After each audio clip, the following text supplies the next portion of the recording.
beliau mencari titik pemahaman dapat bertemu dari beberapa pihak. Jadi satu titik itu adalah masalah kemanusiaan.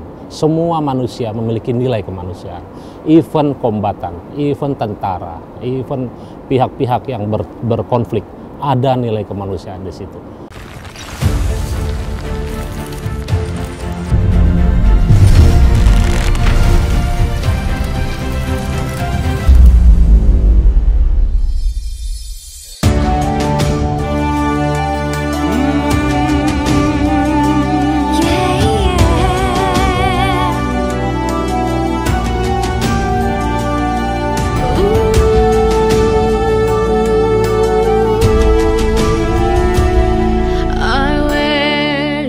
Negara-negara kawasan Indo-Pasifik yang secara geografis terletak di belahan kawasan Samudra Hindia dan bentangan kawasan Laut Samudra Pasifik memiliki isu-isu strategis.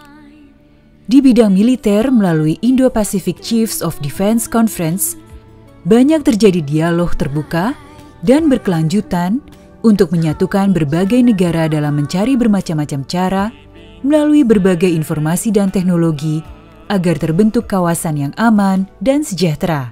Let's be united and keep its beauty. Let's bring back conscience for a better world. Let's restart our life. It's new beginning. Together we'll run and conquer it all. Heart of the world. Selain mengikuti konferensi, Panglima TNI juga melakukan pertemuan bilateral dengan beberapa negara sahabat. Di tengah-tengah suhu dingin kota Sydney pada akhir bulan Juli, dengan hangatnya Jenderal TNI Andika Perkasa mengikuti pertemuan demi pertemuan dengan pimpinan Angkatan Bersenjata negara sahabat yang dihadiri pula oleh staf Angkatan Bersenjata negara-negara sahabat.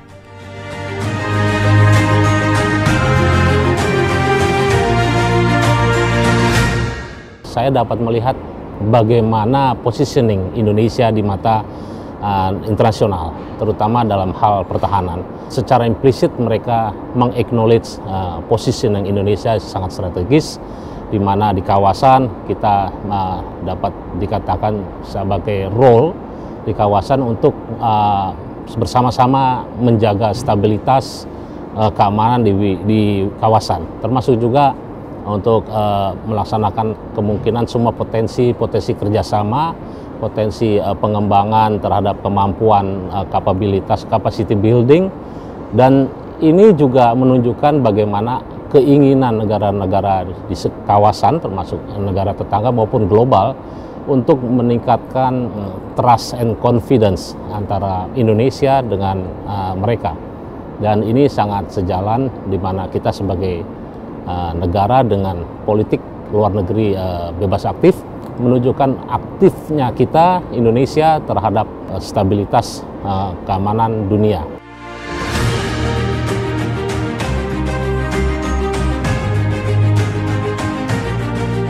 Yeah, well, Thank you. Thank you so much. And if I could shake your hand, this is a little bit different.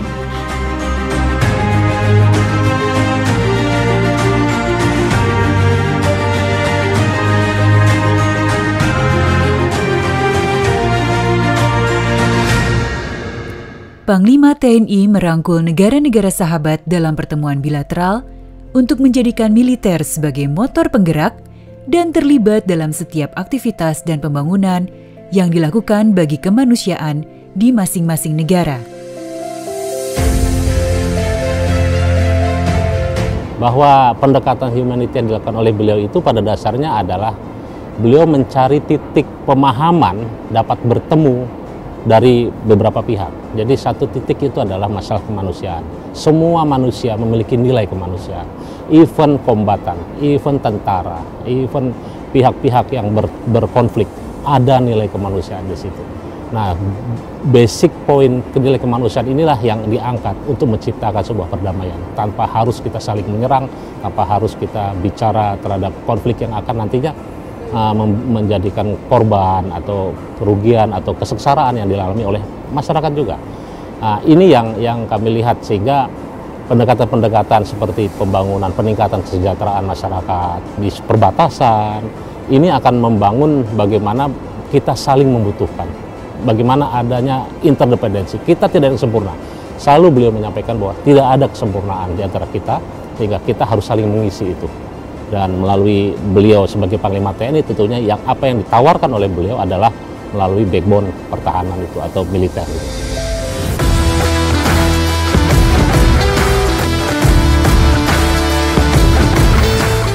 Pertemuan demi pertemuan yang dilakukan sepanjang hari tentunya harus ditopang dengan kondisi fisik yang prima. Tetap menjaga kebugaran dan kesehatan dengan berolahraga tidak dilewatkan Panglima TNI. Begitupun yang dilakukan oleh pimpinan militer negara lain di tengah kesibukan dan usia yang tidak lagi muda, tetap bersemangat rutin berolahraga.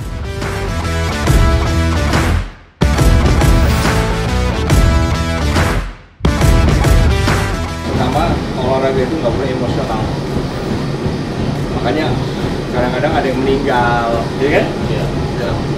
Cedera itu karena emosional. Karena semuanya harus bertahap. There are people dying.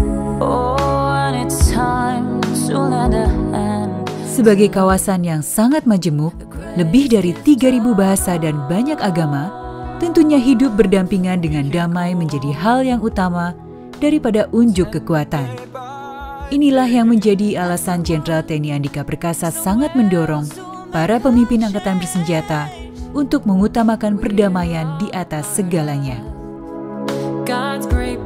Bagaimana beliau mempromosikan sebuah pemahaman bahwa perdamaian adalah segalanya, di mana pendekatan peace approach itu yang dilakukan adalah akan menyentuh kepada hal-hal mendasar dari kebutuhan manusia itu sendiri, yaitu kesejahteraan. Sehingga antaranya kerjasama-kerjasama yang ditawarkan oleh negara-negara counterpart dalam bilateral meeting, di antaranya adalah pengembangan infrastruktur yang bisa dilakukan oleh angkatan bersenjata sebagai backbone. Dan ini sangat menarik karena bicara prosperity, ini akan menjadi common interest dari semua negara yang terlibat.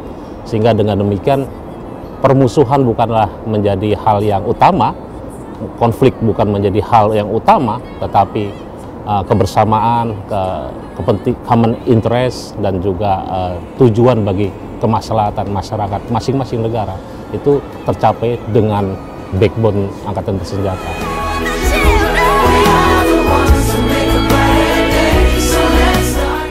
Melalui kerjasama militer berkelanjutan, Indonesia berperan di kawasan Indo-Pasifik untuk mewujudkan perdamaian dan gerakan-gerakan kemanusiaan dalam mencapai tujuan bersama.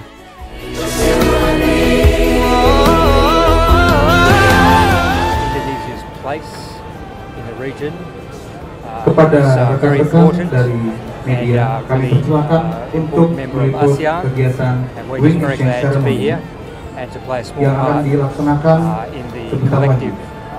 Kami ulangi, kepada rekan-rekan dari media, kami persilakan untuk meliput kegiatan Wing Exchange Ceremony